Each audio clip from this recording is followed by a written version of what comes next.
Golden State Media Concepts Technology Podcast covers everything tech. The hottest mobile phones, tablets, games. We review it, rate it, test it. Whether you're Microsoft or Apple, Android or iPhone, we'll give it to you again. Black and white. The Golden State Media Concepts Technology Podcast.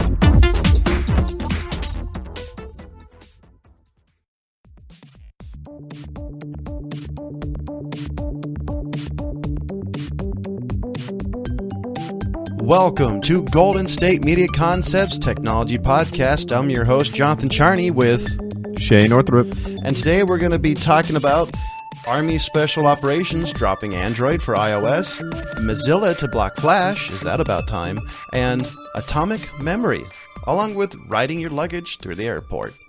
So we're going to jump straight into it. Well, according to what I've read, the military uses the Android operating system for certain military equipment. I guess would that make that smart equipment? It's according to literally all the stories I've read. This is literally the first sentence everyone says. Well, the ordinary proving ground for smartphones may be on the mean streets of the city. Devices to be found on the battle too. And reported from Doe D Buzz is to believe Android may be soon giving away to iOS for some special operation forces. That by itself surprises me. Just basically on the nature of iOS, you can't really do what you want, nor will Apple really give anybody that type of control. I don't know. I think it might be a reasonable choice, just seeing as how Apple is a lot more uniform and more militant-like. At least their users are. And it's probably a little bit more secure. I'm actually surprised they're just not doing what Amazon did. I'm surprised they're not like a DoD variant. That's true. That's a good point. Because realistically, they could make a DoD variant. They could lock it down, and nobody could do anything with it unless you have certain things. But well, in all honesty, I can't imagine that the U.S. military knows how to use technology very well at all. You know, they're notorious for not really being able to keep up with the times and. Yeah. No, that's true. On the other hand, I think that's the one thing, like in military, you don't want to be bleeding edge. Because according to the stories I've read, they actually had issues with the devices locking up, needing rebooting. And according to this, the devices are made by Samsung, which is another weird thing. Right. So basically a foreign entity, foreign business is actually making mission critical items, which to me seems kind of strange. That's actually a good point now that you bring that up, because Apple is an American company. It makes more sense that the U.S. military would be switching to Apple. Now, the only question I'm still thinking is, can you trust the source where all this is being made?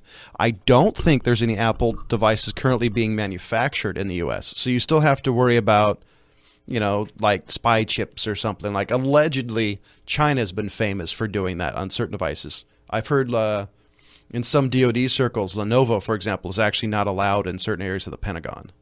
Oh, that's interesting. So I can totally see still being a little worried about that. Now, the funniest part of all the stories I've read is they said if the switch took place, the ATAC would become the ITAC. That made me laugh. And all the stories have the lowercase I. So apparently the military cares about branding. Oh, really? So it doesn't really say exactly what it is. It looks like a drone. It said a split screen of the drone's live video and map showing its route, for instance, is better on Apple hardware, the source says. That's not surprising. I mean, the one thing Apple does better than anybody is because their operating system runs on their hardware. They spec the hardware. They spec the operating system. I mean, it makes sense that everything just runs better on something that's all designed in-house. Right. So why do you think they're using Android right now? Is it because they originally thought it would be better?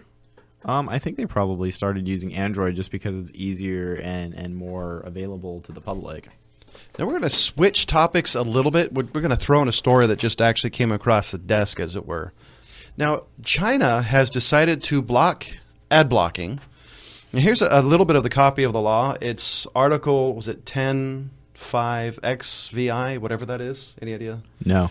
provide or utilize the software or hardware to ban, filter, covert, fast forward, or any other resistant method, legitimate advertisers. The use of network access, device application, disruption of normal advertising, data tampering, blocking of data use, or advertising by others. The use of false statistics, dissemination of false results or values to seek illegitimate interest to harm others. So it sounds less like ad blocking, but it does. I mean, because it talks about, in an article I read, talks about a gentleman had cancer and found some sort of medication for it online, and the Chinese government was investigating the practices of the website they found it at. Now, the whole thing sparks a little bit of hypocrisy because China has what's called the Great Wall of China, not the physical object. It's actually a giant firewall that blocks everything. Right. So the idea that they're stopping ad blocking and filtering is kind of ironic to me. You know what honestly doesn't surprise me? Of all the places on the planet Earth that would be doing ad blocking, I feel like China would either be the first one or the ones behind it. It is interesting to note that they're trying to stop false advertising, though, which is kind of it's almost like a blessing and a curse. Like, I love my ad block software, but if I was given the choice between ad block software or just legitimate ads without any of those ridiculous "find a Russian wife today" advertisements, maybe I wouldn't be so upset. See, none of those ads, unless they're more on the side of pornography, none of those bug me. The only reason I use ad blocks is because some of them get onerous, like the pop-up ads. I seriously can't stand them. And then they have background ads that are on the websites that play audio. I was on a legitimate news store website at one point, and all of a sudden I started hearing moaning. And it's just like, do these people not watch what ads are going on their website? That's a really good question. Well, and I feel like China would not be cool with ads like that. I don't know enough about China. Like, historically, I know a lot, but modern China, I don't. And I'm assuming from what I know, that would be very inappropriate. Right. I'm sure that they would not tolerate that. The whole thing just sparks me as weird. And I do want to tell you guys, though, if you go to any website, if you have any particular website, say the GSMC make sure you disable your ad blocking. One of the reasons why is how your favorite company, podcast provider, website, you name it, how they actually stay around is by those ads. So if you turn off the ad blocker, you're actually help supporting your website, that website. You may not believe it, but trust me, they love it. We love it. So be nice to us, please. And it's even weirder that some of this is kind of like, in the United States, we would say buyer beware, do your research. Yeah. Well, in a capitalistic world, you got to be careful not to buy the snake oil. So. Yeah. I don't know. It's just it's strange, but I guess with the firewall of China, and I don't want to get too much into the politics of China personally, but in an area or a country that's so heavily filtered, like I said, and then they're stopping this, it's weird. And but I guess it's not particularly unusual. I mean, governments are hypocritical, if that's a word. I mean, it's nothing new. I mean, it's what's good for me isn't what's good for you. Well, honestly, this would only surprise me if it was a place like Britain started doing it, or like if like Germany started doing it. The fact that it's China, that doesn't surprise me. I am curious though, how are they going to stop ad blocking? I mean, it would be easy for them to say block Mozilla or Firefox or Chrome or Opera, that I think was just bought by a Chinese company. It would be easy for them on that end because they could just block the website. Right.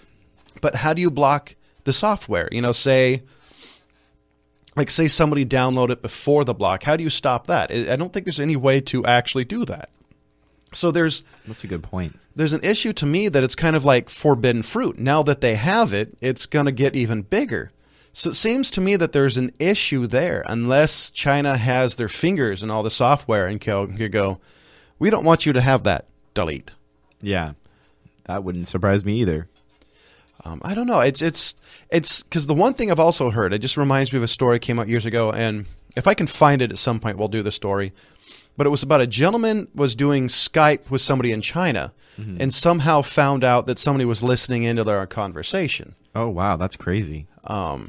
And originally Skype was kind of did what BitTorrent does.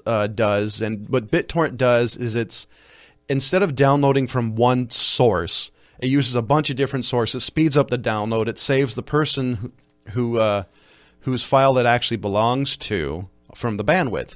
And that's how Skype kind of worked off with a bunch of different nodes.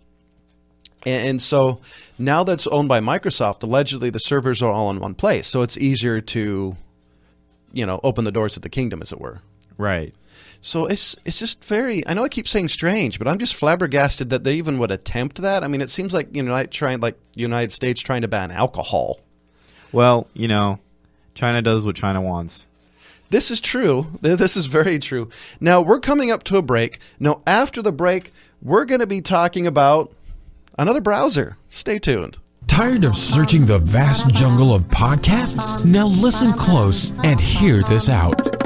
There's a podcast network that covers just about everything that you've been searching. Hey! The Golden State Media Concepts Podcast Network is here. Nothing less than a podcast bliss with endless hours of podcast coverage. From news, sports, music, fashion, cooking, entertainment, fantasy, football, and so much more. So stop lurking around and go straight out to the Golden State Media Concepts Podcast Network. Guaranteed to fill that podcast itch.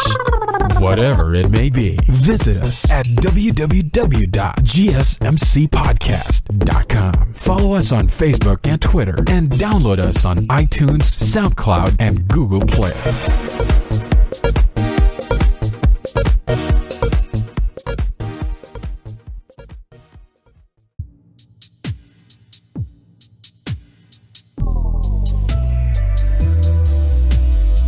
Welcome back to the Golden State Media Concepts Technology Podcast.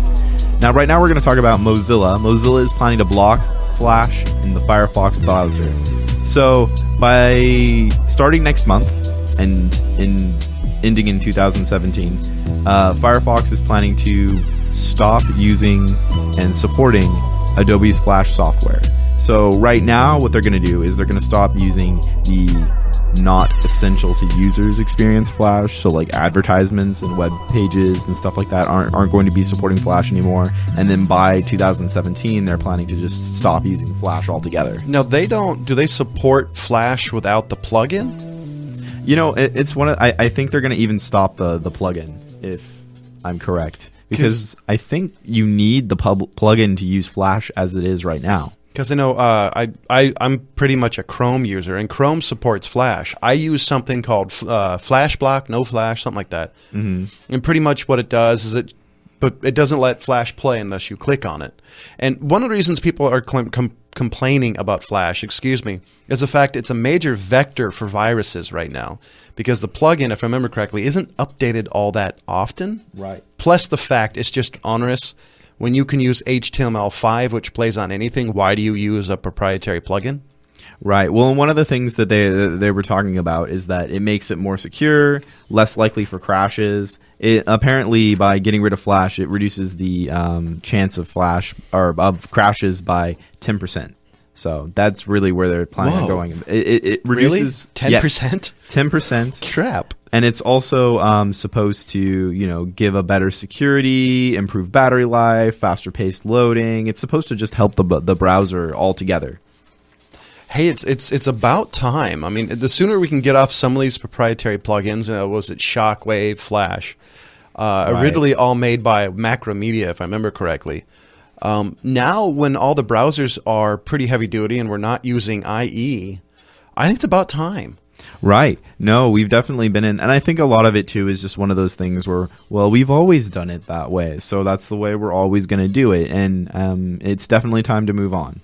I've done Flash before. I've made websites in Flash, and I've played with it a little bit. I mean, it's a pretty neat piece of kit, but nowadays, like if you actually have the Flash software, I think it saves to HTML5, so there's really no reason why you need that wrapper. Right. Well, and what I think one of the things about it too is a lot of video was played on Flash back in the day. Oh yeah. I think the biggest was YouTube. I think YouTube, Vimeo, YouTube, Newgrounds. Didn't Netflix use Flash at one point? Yeah. Now it uses the defunct Microsoft software called Silverlight. Right. Which one of the reasons why they use Silverlight specifically, I know this is kind of a sidebar, is the fact that Silverlight lets you do DRM, it lets you limit things. Flash doesn't necessarily do that. For example, on Flash, as long as you can find the base original link, you can actually download it. Sometimes it takes a little bit of steps to do it, but it's not particularly difficult. Mm-hmm. Now, HTML5, however, I don't know if it still gives you that, because I think you can do DRM within the HTML5 wrapper. Right. Well, I know if you get the right plugins, you can download stuff from HTML5. DRM, if anybody doesn't know, is digital rights management. Basically what that is it locks you down to what you can do. So say if, say for example, you're downloading an MP3 and the person who downloads it, who owns the file only wants you to be able to play that on Apple's iTouch, for example. You can actually do that. It limits what you can do. Now, there are always ways to rip the DRM off, but then you're violating the Digital Millennium Copyright Act, the DMCA, which is another thing we should get into at some point. Not the politics of it, but the policy of it, I think, would be a somewhat interesting conversation if we can keep it just on the narrow side. Oh, and I think Mozilla isn't the only one who's going to be doing this. I believe Google, Microsoft, Apple, and a few other companies are planning to try to slowly give Flash the fade away. I'm actually surprised they just don't dump it right away. I mean, I think it's polite of them and it's nice of them just to slowly fade it out. Gives websites and companies time to phase out. But I'm surprised they just don't do a hard line. Well, and it's interesting too because Adobe itself has told people to stop using Flash. What? Yeah. From what I understand, Adobe itself is saying, maybe you guys should stop using this software. They mentioned that last December. Isn't that kind of like stabbing yourself? Well, Adobe has its fingers in a lot of little pies, so I don't think they really care. I think they realize Adobe is one of those companies that they'll go and they almost encourage like students, like film students and graphic design students to steal their software. So that way they can get used to it and get to like it. And that way when they're making money in the industry, they'll only use Adobe products. Like Adobe has some really interesting marketing. That explains why you can get Photoshop everywhere. Yeah. It still seems a little myopic, though. I mean, like you're telling people not to use this when you're still selling it. So it just seems rather odd to me that you would do that as a company. Well, I don't know if they're still supporting it. Are they? They would have to. I mean, on the other hand, maybe this is why everybody's starting to phase it out. I mean, if they're not supporting the plugin or supporting at least fixing the bugs, then why use it? This could be the sole reason why they're deciding to, Mozilla, is deciding to, stop supporting it in Chrome. Right. Well, in Adobe, when they did their new CC, the Creative Cloud, they got rid of a couple programs. Like they got rid of, what was it? Dreamweaver, which was a... No, I think Dreamweaver's still around. Because Dreamweaver was their HTML, was their WYSIWYG website builder. Well, they've got a new one now. I'm pretty sure Dreamweaver isn't around anymore. They also got rid of Adobe Encore, which was a DVD and Blu-ray builder. So if you're a filmmaker, it was great because you could build your own DVDs and Blu-rays with ease. It was a little buggy, but it's gone now. That's actually something that really bugs me.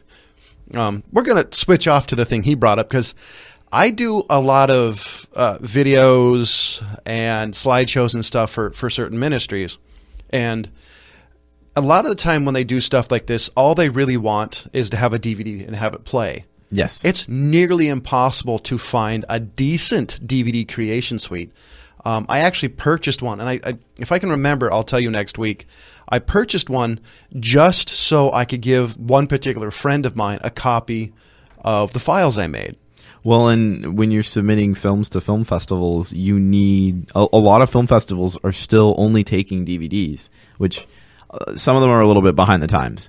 But so you need something to burn a DVD to send it to them. Of course, I still have my copy of Adobe CS6's Encore, but yeah, it's bad. So I think one of the things that's also interesting to note is that I think it's one of those things with Flash where so many people are so used to it and so many websites still use it that it's just going to be really, really hard to kill it off. See, I'm not quite sure if it's going to be really hard. I mean, especially because right now Chrome, Microsoft, and Firefox, you could say Opera and a couple of other browsers that you and I wouldn't know. Mm-hmm. I think as soon as they stop supporting it, it's dead. I mean, because that's 90% of the browsers are those three right there. Well, to me, it's kind of like the old PlayStation 2 thing, where the PlayStation 2 didn't stop making games and they didn't stop supporting the PS2 until like 2012, which was way after PlayStation 3 came out, and that was just because everyone loved it so much and loved the old way and that sort of thing. Yeah, but if nobody supports it and if the website itself doesn't support the plugin, there's really not much you can do. That's true. I mean, that's why I think it's kind of like stabbing yourself in the foot. At least any company that decides to use it is because of Chrome specifically. I think Chrome and Firefox are number 1 or 2 or 2 or 1, depending on which way you look at it. If both of those stop using it, nobody's going to done. Yeah, I mean, because how many people use Microsoft's new browser? I've tried it a handful of times. I mean, I like Chrome specifically because of Chrome and Firefox specifically because some of the extensions or add-ons are available to it. The only people that use Microsoft's what was formerly known as Explorer and now is something else, the only people who use that don't know any better. And as long as they support it, it's going to be it might keep Flash around just because people don't know any better. I don't disagree. I think some of the heaviest stuff, if any banks or big industries use it, I don't know why a bank would use it. That just seems like a bad idea, but I've been wrong before. I think businesses use IE a lot just because for some reason that's what they traditionally used. I know at one company I asked to install Chrome or Firefox because it was more secure, and they said, no, we will stick to IE6, which, by the way, this is way after like IE8 came out. Wow. Yeah, I was kind of like, you guys are pushing tin there a little bit. This is a tad bit dangerous. So we're going to switch off. We got a break coming up, and when we come back from the break, we're going to talk about something called atomic memory. Want to find out what movies to go see? Then check out the GSMC Movie Podcast. It's your ticket to the latest movies, whether it's a new blockbuster event, romantic, comedy, or action flick. This show has got it all covered. They talk some what to go see now, don't bother, what's hot on Netflix, and everything in between. That's gsmcpodcast.com/movie-podcast. When it's all about the movies, it has to be this new show. Don't forget to like them on Facebook and follow them on Twitter. Visit gsmcpodcast.com for more info.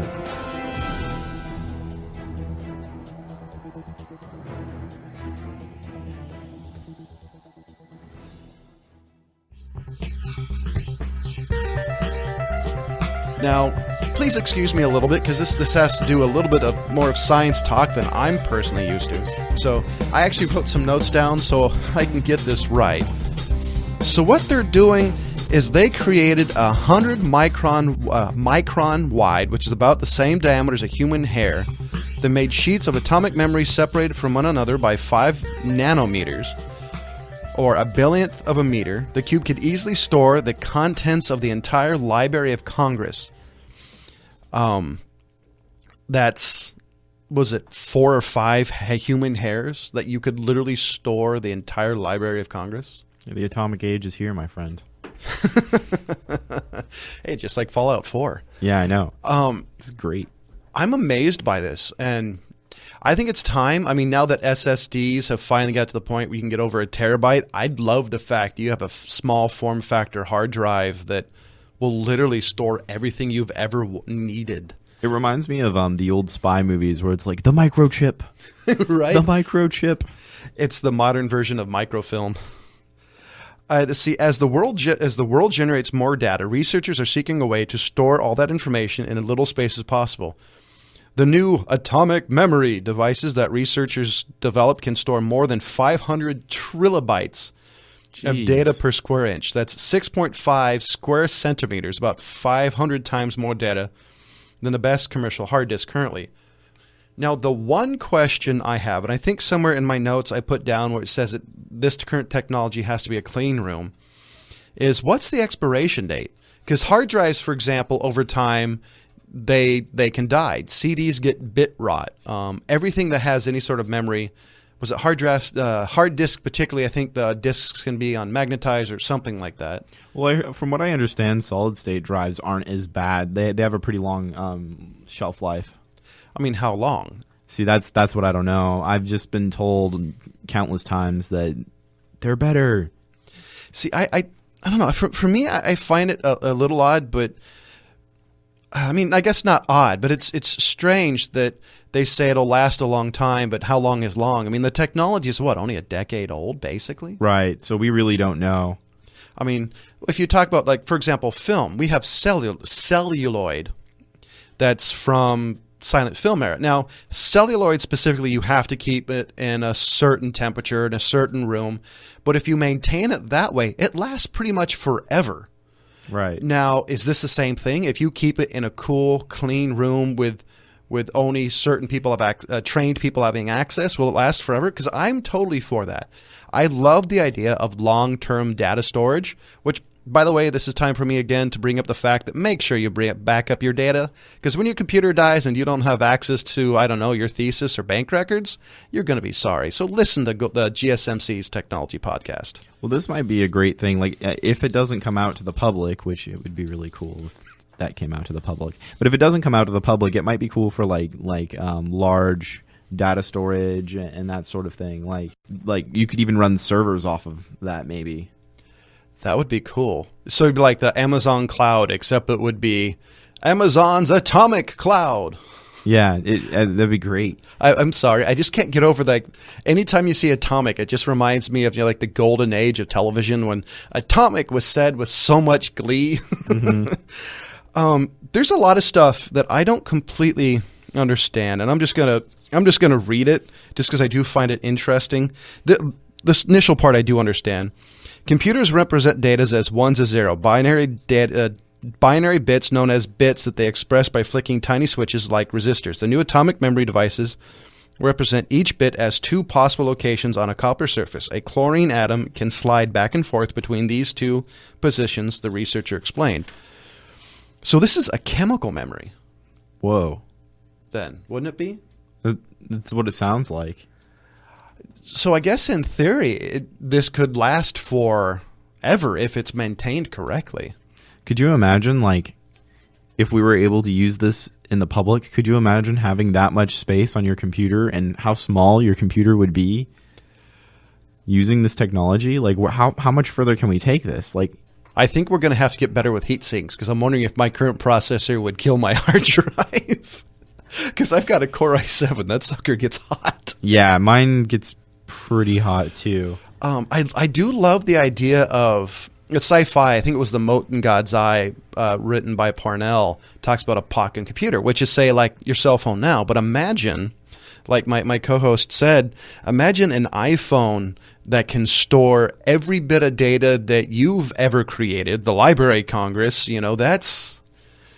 Well, and imagine not having to have giant-ass towers right next to your feet, Like, imagine just being able to set down a small little square next to your computer or like the monitor. Like the Apple Cube. Yeah, but that's not... I mean, you're not going to get the memory and the RAM, and you're not going to be able to play... you're not going to be able to play Skyrim with mods, man. The only issue with technology getting smarter, and we got to switch off to the next story because I think the next story is pretty funny, is how do you work on it? Like cell phones, for example, are really hard to work on it unless you got really steady hands. It's the only thing I have with micro that's a really being good smaller. Point. Well, I mean, watchmakers used to have a really hard time with that as well, and that's why that was a huge profession, was opening up a watch and being able to use the special glass and stuff like that to Star Trek. Fix watch.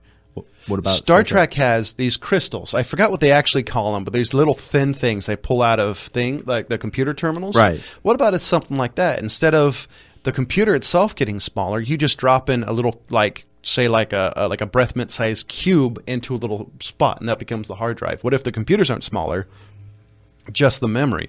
And by that, they become more compact. The system becomes more modular than it already is. There we go.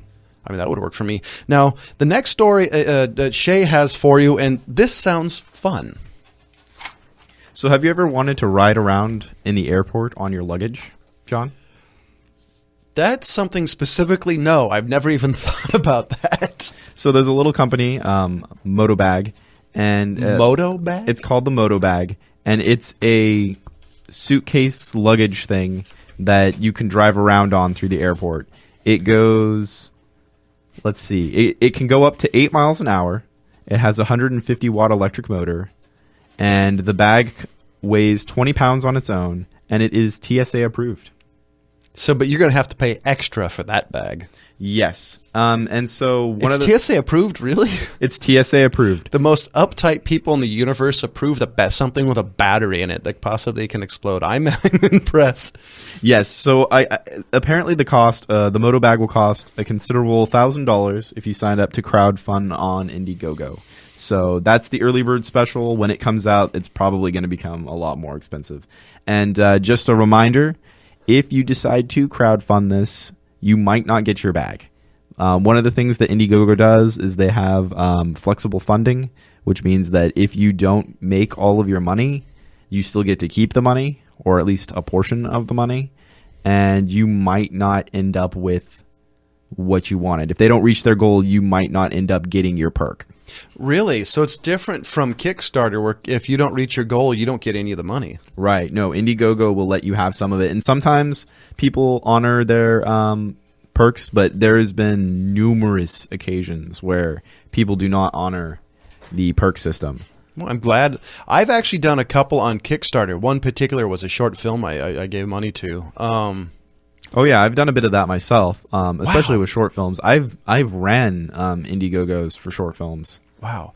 When we get off the air, we'll have to talk about the short film that I helped give my $5 to. I think this is cool.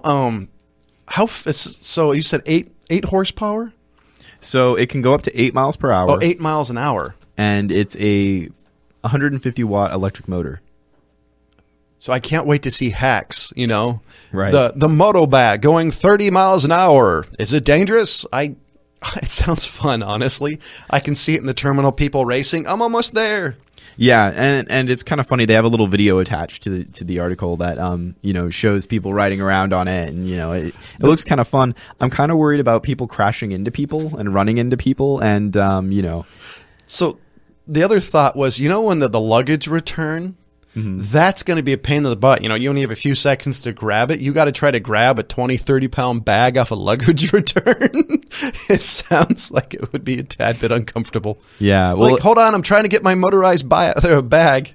So one of the things that it also also to note about the Motobag is that it can hit 80% charge in 15 minutes. So you can charge that sucker up pretty fast. Does it talk about the amperage it needs to do that? Is it like a say a Samsung phone that uses the 2.1 amps versus the 1 amp? It does not say. Ah, darn. I would be curious. Now, some of the stuff sounds a little bit too good to be true. Like it's TSA approved, sounds too good to be true. It charges up to 80% in 15 minutes. Sounds a little too good to be true. I'm wondering how easy it is to steer this thing. So after looking at it, unless the wheels are very turnable, it looks like it might be, especially depending on how heavy the person is, it looks like it wouldn't work very well at all. And the heavier the person, the less battery life you're getting out of it. Right. And it's only 150 watts. I'm kind of wondering, how long is this motor going to last before it wears out? And how easy, I hate to be that guy, but how easy would it be to convert something like this over to a bomb?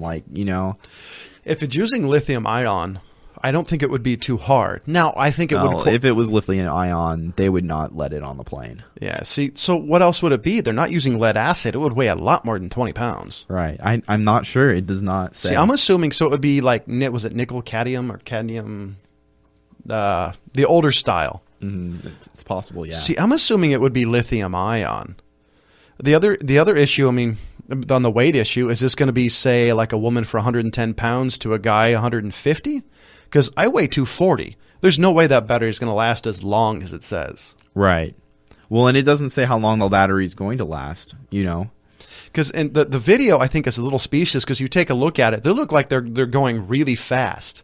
Well, there was some camera tricks on that thing. Well, and most of the people riding them are really small. True. So I'm thinking My best guess is this will be probably anybody. I'll say 5'8" and under, and I'll say 150 and lighter. Probably, yeah.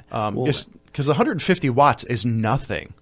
I'm not going to lie. This is really interesting. I feel like this could cause some problems at airports, especially crowded ones. Bowling for people? Yeah, bowling for people. I'm just really skeptical about it. So I guess we'll see if it takes off. This might be the next big thing in luggage. You just like the hover. Was it the hover thing that came out? I don't know. I agree with you. I think this is way too pie in the sky, especially since they say it's TSA approved and it's a Indiegogo campaign. I don't see the TSA accepting a prototype because they want something that's guaranteed to work. I bet they want to see how it works. What are the batteries? They want to see the technologies behind it, would be my guess. If it's a prototype, it's definitely not in the can. Right. And it's on Indiegogo. That's another thing that's just kind of a little bit. Yeah, I think if it was on Kickstarter, I think the TSA would be, my opinion, would be a little bit more, okay, we'll see how this goes. But they claim that it's TSA approved, so. Well, we'll see. Hopefully nothing happens to it. I'd love to see it happening. I do think the one thing I think it's going to happen is there's going to be airports just like that. What was that hover thing that came out? Oh, the hoverboard? Yeah, I think it's going to be like that, where eventually airports are going to go, no, this is too dangerous. We can't trust people with it. I think it's a matter of time after it comes out. If it comes out, then it's banned. Let's hope that it doesn't catch fire like the hoverboards did. Yes. Matter of fact, on the hoverboards, and we're running out of time, but the hoverboards actually, people told you to charge it in the garage because houses were catching on fire. Oh, jeez.